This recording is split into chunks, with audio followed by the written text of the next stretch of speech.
Bonsoir à toutes et à tous, j'espère que vous allez bien. Ce soir, j'aimerais mettre en lumière une autre disparition inquiétante, celle de Mason Robertson. Il avait 16 ans lorsqu'il a disparu d'Anchorage, en Alaska, en 2024. Il vivait avec ses parents, Marty et David, dans le quartier d'Ocean View.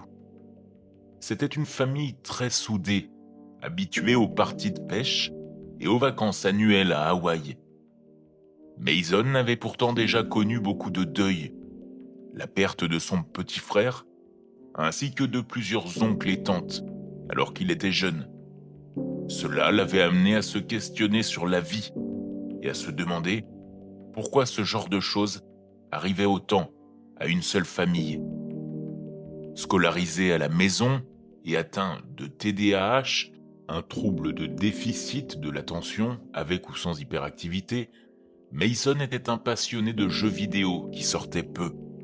Depuis quelque temps, il luttait contre une dépendance à l'alcool qu'il dérobait dans le bar familial pour, disait-il, engourdir la douleur et ne plus penser à ses idées noires.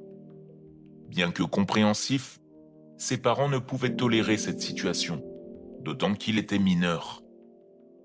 Mason a été vu pour la dernière fois le 18 mai 2024, vers 6 heures du matin. Ses parents l'ont surpris en train de se faire chauffer une pizza, visiblement ivre. Lorsque son père l'a confronté, lui en a parlé, Mason a jeté son assiette au sol et s'est précipité dans sa chambre, au sous-sol. Peu après, Marty et David ont réalisé qu'il ne répondait plus à leur SMS et qu'il avait quitté la maison par la porte du bas.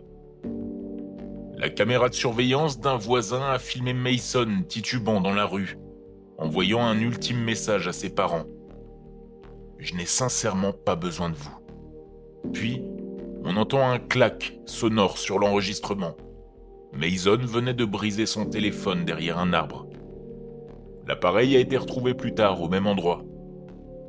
Ses parents ont d'abord cru qu'il rentrerait, une fois dégrisé, une fois sobre. Mais Mason n'avait pas d'amis chez qui dormir. Il est parti sans argent, sans pièce d'identité et sans ses médicaments. 6 mois plus tard, le jour de son anniversaire, sa mère a reçu un SMS d'un numéro inconnu. « Ça fait un bail. J'espère que tu vas bien. » Juste pour précision, dans le texte en anglais, il est écrit « long time no see », qui voudrait dire justement « ça fait longtemps » ou « ça fait longtemps qu'on s'est pas vu ».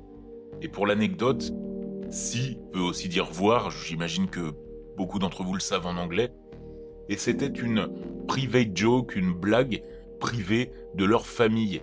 En effet, vu qu'il était souvent dans sa chambre, quand il redescendait, j'imagine que certains gamers d'entre vous ont déjà eu ces blagues de vos parents, ses parents lui disaient « long time no see », ça fait longtemps qu'on t'a pas vu finalement. Sa mère a donc reçu ce SMS, cette forme de private joke, sur son téléphone portable. Étrange. Le jour de la fête des mères, un autre message provenant d'un numéro différent lui demandait si elle passait une bonne journée. Rien ne prouve qu'il s'agissait de Mason, mais ses parents rejettent l'idée d'un troll, car l'expéditeur n'a jamais répondu à leur relance. Ses parents pensent donc qu'une connaissance rencontrée en ligne pourrait le cacher, l'héberger. Ils ont fait réparer son téléphone et n'attendent qu'une chose, le lui rendre. Ils veulent qu'il sache qu'il est aimé inconditionnellement et souhaitent simplement s'assurer que peu importe l'endroit où il aille bien. Une récompense de 10 000 $ est offerte pour toute information permettant de le retrouver vivant. Les autorités pensent qu'il pourrait avoir des liens avec la Colombie-Britannique au Canada ou la Californie.